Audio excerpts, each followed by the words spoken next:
Okay, so it kind of looks like they intend to drag this filler on for Lord knows how long, because after the episode I checked out the preview and it seems they're taking us back to the first series where Kakashi meets Squad 7 being Sakura, Sasuke and Naruto.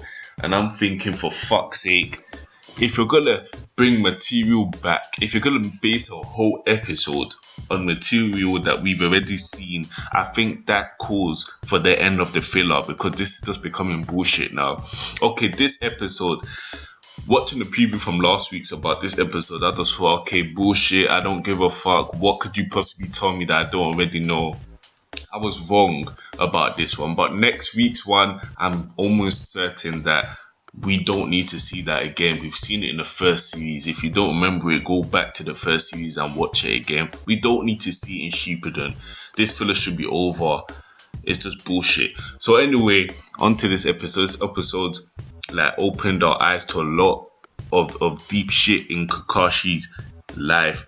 First off, the funny shit in the beginning when Guy was calling him, Amanda's blanked him and walked away. That was fucking funny, fam. You can't, that was major disrespect. You can't just blank someone without even giving them eye contact. Man just walked past them. But anyway, we see Kakashi thinking back to his days as what again in, I think, or in his squad training days when he was with Minato, Rin and Obito. We see the beginning of Obito and Kakashi's clash rival. I think Obito was Kakashi's first rival before Guy. I might be wrong, but anyway, that's just my opinion. We get to see Kakashi was using them to get his way. He didn't really give a shit about teamwork. He was basically trying to pin the fact that all the bad shit that happened in his squad on Minato. He was trying to say that if Minato could have just seen that I wasn't working as a team, I was just using them to get my way, then maybe he wouldn't have to have slaughtered Rin, and maybe Obito would have had to die. But then again, he snapped out of it and thought, oh, that's bullshit, I'm just trying to pin it on someone else. And he took responsibility finally. But we got to see why Kakashi never passed anybody until Squad 7 came forth. Simply because he was basing the exam based on the words that Obito said, saying that obviously those who break the rules are known as scum, as referring to people like Kakashi's father.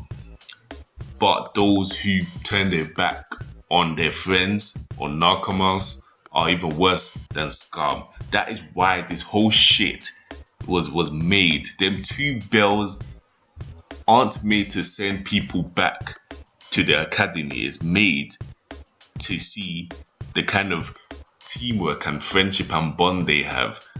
Basically, the whole point of this exam is to share your fucking food. Don't be fucking stingy. That's what I'm getting from this. The whole exam for Kakashi's side is share your fucking rights with your comrades. That's what I'm getting from this.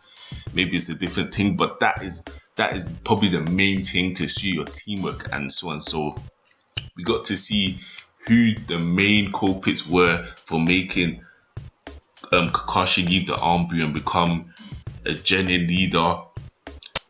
Like, yeah, he's a Jonin, so he'll be a genuine leader. Yeah, I got that right. If I was chatting shit there, but I wasn't.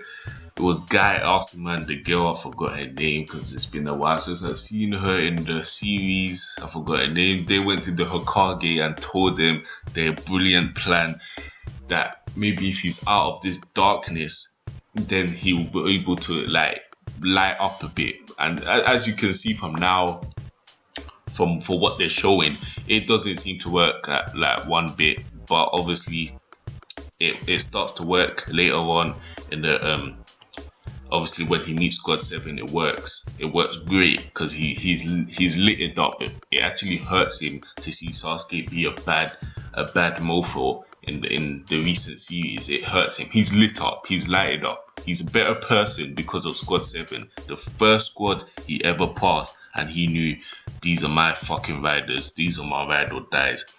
this episode wasn't really like wonders. It wasn't really wonderful and all of that shit, but it was all right for what it was, showing Kakashi's background. I thought Kakashi's filler days was over when it got to Itachi, but it seems like it's back and they're just gonna keep milking this mofo out. But anyway, I'll give this a 6 out of 10. Pretty average episode, wasn't really that exciting. Leave a thumbs up, smash a mic, and I'm out.